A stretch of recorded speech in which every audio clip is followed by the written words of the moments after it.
All right, so get ready because today we are going to dive deep into this idea, this concept called the medium is the message. Okay. Have you ever heard of this? I have. It's a good one. It's a really interesting one, and I'm excited to kind of unpack it with you because I think when most people think about communication, they think, oh, it's just about the information. But the concept here is that the way that information is delivered, the actual form of media itself, has a huge impact on the information and on us. I mean, think about it like a telegram versus a love letter. They carry very different weight, don't they? For sure. For sure. And that's something that McLuhan really digs into, right? I mean, he's really pushing this idea that the medium itself has this sort of inherent message encoded in it. So, if you're looking at a telegram, the message is urgency. It's, got to get this information out fast. There's no time for nuance or poetry or anything like that. Right, it's just the facts. Right, exactly. And that in turn shapes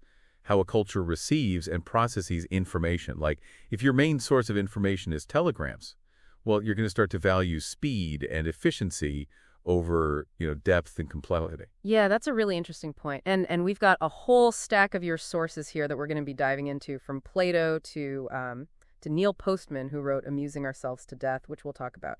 But, just to give you a little taste of some of the counterintuitive stuff we'll be talking about today, like, did you know that the invention of the clock might have contributed to a decline in religious belief? Yeah, that's one of Postman's more provocative arguments for sure. And he's not saying that, the clock single-handedly killed God or anything, but he suggests that, the clock, by allowing us to measure time in these precise standardized units, it kind of shifted our focus from these natural cycles to human-made systems. Right. It was a step towards viewing the world through this more mechanistic lens, right? And that kind of paved the way for a more secular worldview, a worldview that, didn't necessarily need God in the equation anymore. Wow, I never thought of it that way. The clock is like a subtle challenge to the divine order of things, you know? It really makes you wonder about the unintended consequences of every new technology, doesn't it? Absolutely. And speaking of unintended consequences, another thing Postman digs into is how the format of television news, right? It prioritizes appearance over substance, leading to what he calls image politics. Right. Think about it. Have you ever found yourself, swayed by a politician's charisma rather than their actual policies? Yeah, absolutely. It's like we instinctively trust someone who just looks and sounds confident, even if they're not really saying anything of substance. Right, exactly. And television, by its very nature, it amplifies those superficial qualities. Yeah. Well, before we get too deep into the world of television, why don't we rewind all the way back to the advent of the written word? Sounds good. Let's go back in time. You've included some really interesting sources about this. And actually, we have some excerpts from Plato himself. Now, he wasn't exactly a fan of writing, was he? Not really, no. He thought it would, weaken our memory and make us intellectually lazy. Really? Yeah. He had this concern that if we rely too much on writing, to store information, then our own memories would atrophy. He was worried that we'd become, so dependent on these external aids that we'd lose the ability to think for ourselves. So he was already, even back then, seeing some of the potential downsides of new technology. Absolutely. I mean, he was living through a period of incredible technological change in ancient Greece. The rise of the alphabet, the development of papyrus scrolls, these were revolutionizing the way people communicated and shared information. And like any thoughtful observer, Plato was both excited and wary of these changes. I mean, think about it. Before writing, knowledge was primarily transmitted orally. It was embedded in stories, in songs, in rituals, right? It was this living, breathing thing that was constantly being reinterpreted and recontextualized. Right. Writing, it froze knowledge in time. It created a fixed, unchanging record that could be transmitted across generations, which had its advantages, of course. But Plato worried that this fixity would come at the cost of flexibility and dynamism. And he also saw writing as a sort of conversation with no one because, it lacked the dynamic back and forth of a real dialogue. Yeah, I can see his point. You can't really argue with the text, can you? But, it's fascinating because you've also included anthropological studies of oral cultures where writing is seen as something almost magical. Oh, yeah. It's incredible, right? You have these cultures who've always relied on spoken language. And they encounter writing for the first time. It's like they see it as a way to conjure voices from thin air. It's Yeah. like a form of sorcery. And it highlights just how drastically our understanding of the world is shaped by the dominant communication technologies of our time. Yeah, I think that's a really good point. And that kind of brings us back to Postman's central argument, right? He says that different forms of media favor different types of content, leading to these cultural shifts that go far beyond just the information itself. Exactly. And to understand this, we have to look at the specific characteristics of each medium. So let's take the printing press, for example. Okay. Suddenly, complex arguments and detailed analogies could be disseminated on a mass scale. Before the printing press, books were expensive, they were time-consuming to produce, only the elite had access to them. Right. But the printing press, it democratized knowledge in a way. And Postman points to the incredible success of Paine's Common Sense as an example. Oh, yeah, I remember reading about that. It was this dense political pamphlet, arguing for American independence, but it sold 100,000 copies in just 2 months in 18th century America. That's incredible. I mean, especially back then. Yeah, I mean, you got to think about it. That's a huge number of people. It is. And it shows you just how captivated people were by the power of the printed word. It was this new way to engage with ideas, right? This new way to dive deep into complex issues. Yeah, and you can't help but wonder, I mean, would a pamphlet like that even have the same impact today in our world of, short attention spans and information overload? Yeah, it's a good question, isn't it? Because, the printed word, it encouraged this kind of linear thinking, right? This deep analysis, sustained attention. Right. And it's precisely those habits of mind that are being challenged in our current media environment. Yeah. And I've noticed this even when myself. Like, I've always found that I remember things better when I read them than compared to when I just hear them. Like, I don't know, there's something about the act of reading that just seems to help me process information more deeply. Oh, yeah, for sure. And there's actually a neurological explanation for that. Reading it actually activates different areas of your brain simultaneously. So your visual cortex is engaged in decoding the symbols on the page, right? While Wernicke's area, which is associated with language comprehension, helps you make sense of the words. And then the hippocampus, which plays this crucial role in memory formation, it's hard at work creating connections between the information you're reading and your existing knowledge base. Oh, wow. So it's like a full body workout for your brain. Exactly. It's much more immersive than, simply listening. Yeah, that makes sense. So reading is king, I guess. But as we transition from the era of print to the age of electronic media, things start to change, don't they? They do. And one of the most significant shifts came with the introduction of the telegraph and photography, I would say. Ah, yes, the birth of instant communication. Precisely. And with the telegraph, news could suddenly travel across continents in seconds. But what kind of news was it? Yeah, good question. Instead of these deep dives and thoughtful analogies, we started to receive these fragmented bits of information, right? Stripped of context and nuance. It was all about speed and immediacy. Yeah, it's like getting a constant stream of headlines without any explanation of, why they matter or how they connect to the bigger picture. Right. And that brings us to Postman's concept of pseudo-contexts. Pseudo-contexts. So, faced with this barrage of disconnected information, we started seeking ways to give it some semblance of meaning, some way to organize it into something we could grasp.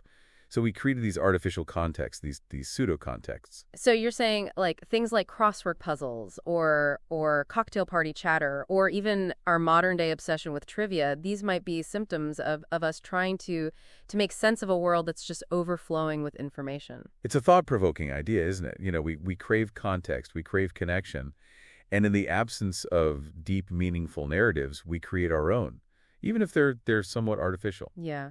It's fascinating how Postman connects these seemingly trivial activities to this larger shift in how we process information. It makes me think about that experiment he mentions in his book, the one where he asks his college students to try an e-media fast. Oh yeah, the 24-hour media blackout. Yeah. And he found that his students initially, they scoffed at the idea. They're like, oh yeah, whatever, 24 hours, no big deal. But then they panicked when they realized that it meant disconnecting from the internet, their phones, television, everything. It does sound a little terrifying, especially in our hyper-connected world. Would you ever consider doing a 24-hour media fast? I think it'd be a valuable exercise in mindfulness, a way to step outside of the constant stream of information and reconnect with the world on a deeper level. Yeah, it would definitely be a challenge. But as Postman points out, the real challenge isn't just information overload, but it's the way that certain mediums shape our perception of the world. And the medium that he was most concerned about was television. Ah, yes, television, the age of show business. Exactly. And Postman argued that television, by its very nature, it turns everything into entertainment.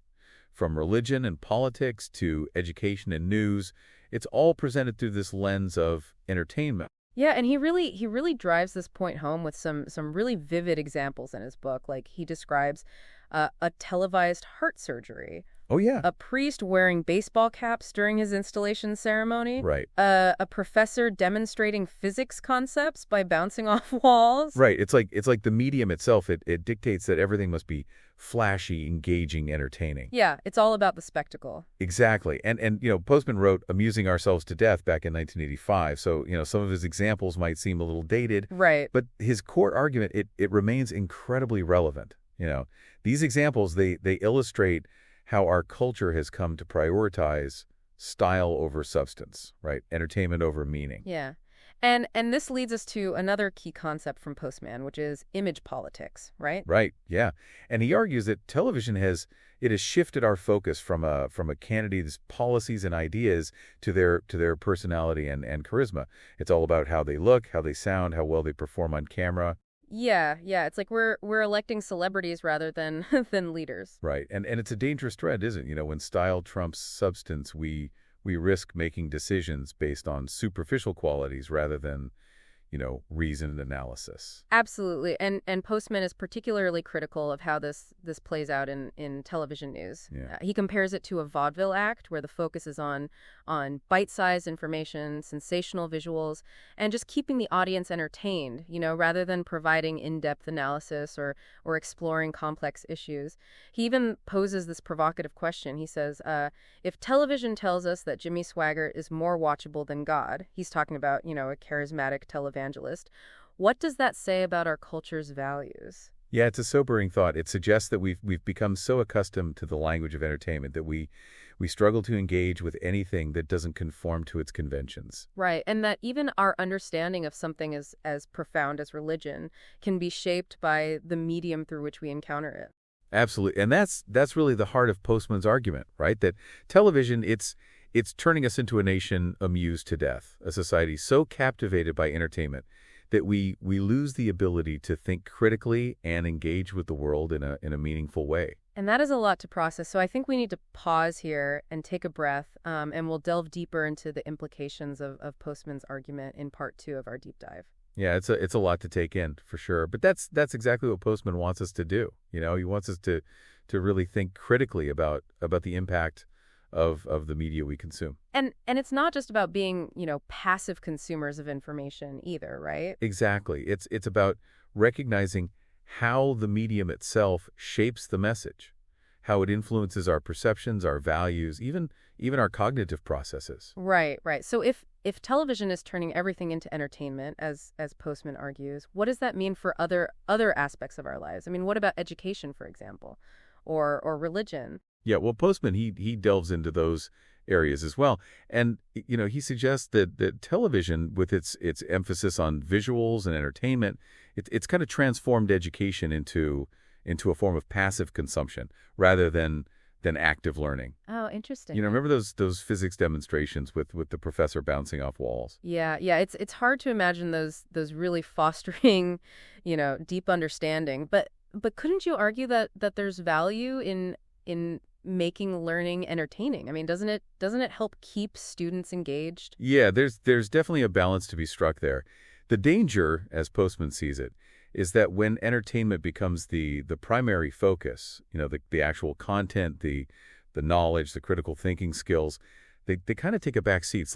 It's like serving dessert before the main course, Yeah, I see your point. It's like we're prioritizing the sugar rush of entertainment over the substance of real learning.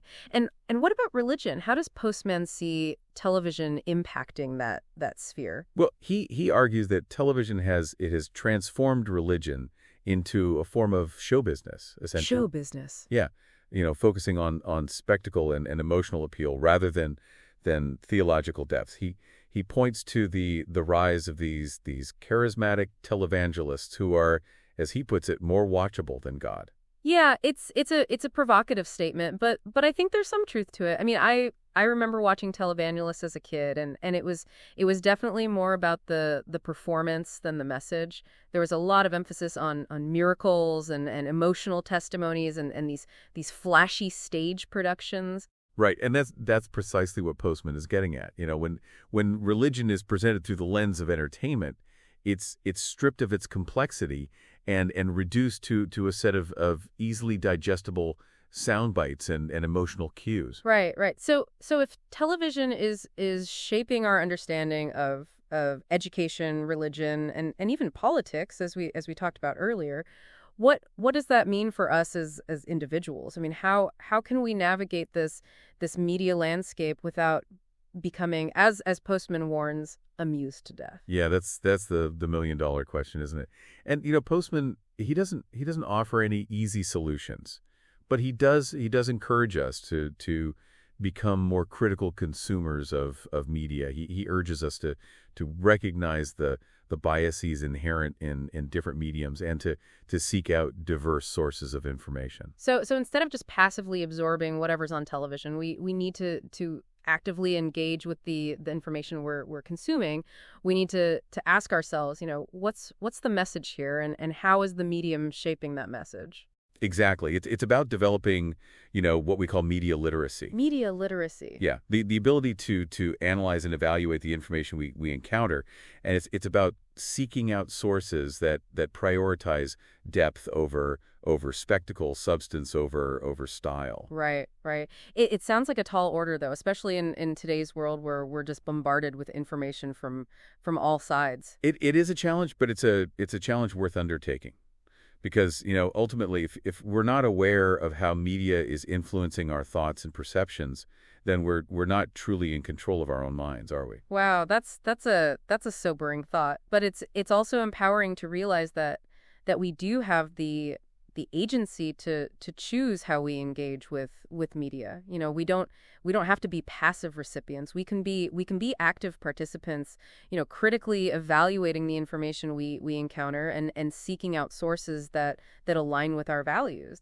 Precisely. It's about reclaiming our attention and directing it towards sources that enrich our understanding of the world rather than simply entertaining us. Yeah. And that kind of brings us to the present day. I mean, Postman, he wrote Amusing Ourselves to Death back in 1985, primarily focusing on the impact of television.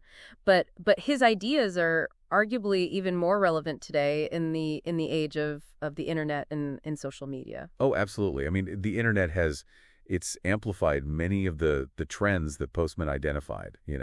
It's accelerated the pace of information flow, fragmented our attention, and just blurred the lines between news, entertainment, and advertising. Yeah, it's like we're living in this hyper-realized version of the world that Postman was warning us about. In many ways, yes, but the internet has also introduced these new complexities that Postman couldn't have foreseen. Like what? What kinds of complexities? Well, for one thing, the internet, it has democratized access to information in unprecedented ways. Right. Anyone with an internet connection can now, publish their thoughts and ideas, reaching a global audience. And this has led to explosion of diverse voices and perspectives, which can be incredibly enriching. Yeah, I mean, it's true. It's never been easier to connect with people from all over the world and learn about different cultures, viewpoints, experiences. Right, but there's a flip side of that coin as well. Oh, okay. The democratization of information, it has also made it easier for misinformation and propaganda to spread like wildfire. With so much information available, it can be really difficult to discern what's credible and what's not. Yeah, it's like we're drowning in a sea of information, just struggling to stay afloat and find the truth amidst all the noise and chaos. Exactly, and that's where Postman's call for media literacy becomes even more crucial. Right. We need to develop the skills to critically evaluate the information we encounter online.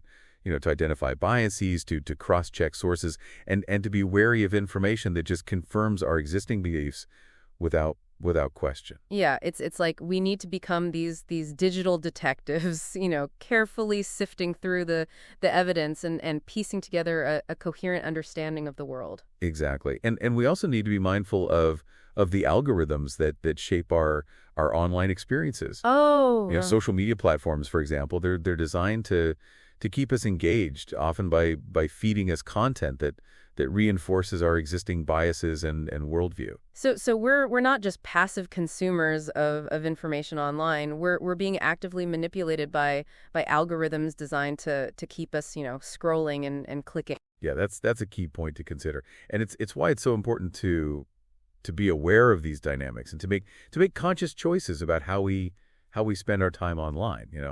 We need to curate our own digital diets, so to speak, seeking out sources that challenge us, expand our perspectives and enrich our understanding of the world. Right, right. It sounds like a constant balancing act, just navigating the benefits and the pitfalls of this digital landscape. It is, but it's a balancing act worth striving for, because ultimately our engagement with media, it shapes not just how we see the world, but who we become. Yeah, that's a powerful thought. It makes me wonder, if Postman were alive today, how he would assess the impact of the internet and social media. Would he see it as an extension of the trends he identified with television, or would he recognize something new and different at play? That's an interesting question.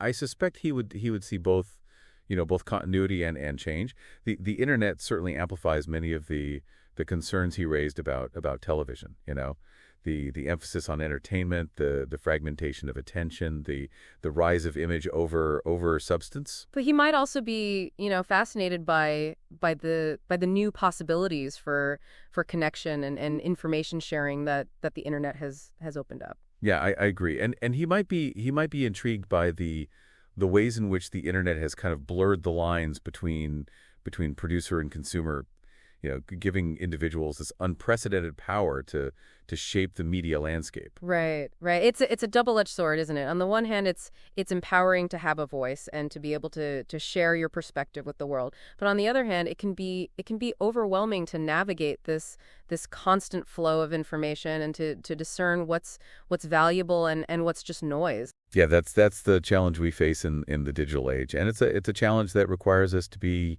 both discerning consumers of information and thoughtful creators of content. Right.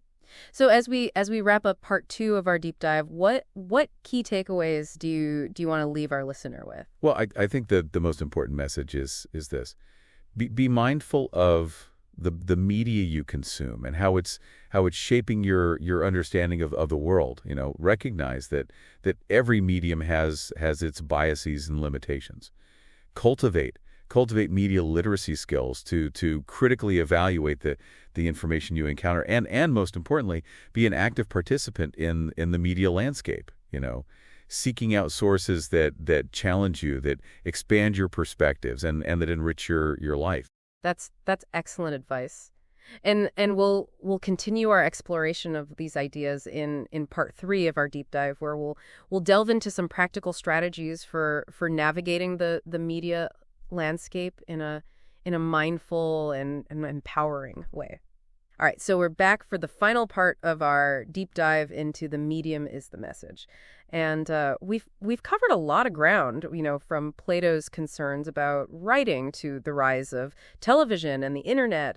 And now I kind of want to shift gears and talk about, what we can do about all this. We've established, that the media we consume, it shapes our understanding of the world, but we don't have to be, passive recipients. Right. Yeah, absolutely. We could be active participants making conscious choices about the media we consume and how we engage with it. Think of it as, like curating your own media diet, selecting sources that nourish your mind and align with your values. Yeah, so it's not about, cutting out media entirely, but being more selective, more mindful about what we choose to consume. Exactly. And a good place to start is just by, asking yourself some critical questions. Like, what are my go-to sources for news and information? What are my favorite forms of entertainment, and how do these choices shape my understanding of the world? Once you start paying attention to your media habits, you can start making more intentional choices. So if I realize, that I'm constantly doom scrolling on social media or getting my news from, sensationalized headlines, I can take steps to diversify my media intake. Precisely. And, seek out sources that prioritize depth over spectacle, substance over style. Look for news outlets that are known for their factual accuracy and balanced reporting. Explore different genres of books and films and podcasts that challenge your assumptions and expand your worldview. Yeah, it's about breaking out of our echo chambers, right? And exposing ourselves to different perspectives, even if they make us uncomfortable. Yeah. Challenge yourself to engage with viewpoints that differ from your own. Listen to podcasts or read articles that present alternative perspectives on current events. You might not always agree, but the goal is to broaden your understanding and develop a more nuanced perspective. Right, right. It's like building mental muscles, strengthening our ability to think critically and engage with complexity. But it's not just about, what we can assume, right? It's also about how we consume it. Absolutely. Be mindful of your consumption habits. Are you constantly multitasking while watching TV or scrolling through social media? Try setting aside dedicated time for media consumption, free from distractions. Engage actively with the material, taking notes, asking questions, reflecting on what you're learning. So instead of passively absorbing information, we should be actively processing it, making connections, drawing our own conclusions. Exactly. And don't be afraid to step away from the screen altogether. Spend time in nature, engage in hobbies that don't involve technology, connect with friends and family face to face. These activities help us recharge, reconnect with ourselves and the world around us, and gain a fresh perspective. Yeah, it's about finding a balance between our digital lives and our offline lives, making sure that technology serves us rather than the other way around. Right. And remember, media literacy, it's an ongoing process. It's not something you achieve overnight. It requires constant vigilance, critical thinking, and a willingness to challenge your own assumptions. So as we wrap up this deep dive, what final thought would you leave our listener with? Well, I would encourage you to embrace the power you have to shake your own media landscape. Be curious, be critical, be selective, and most importantly, be mindful. The media you choose, it shakes the world you see. That's a powerful reminder. Well, thanks for diving deep with us today. We hope this exploration of the medium is the message has given you some food for thought and inspired you to be a more conscious and engaged media consumer. Until next time, stay curious,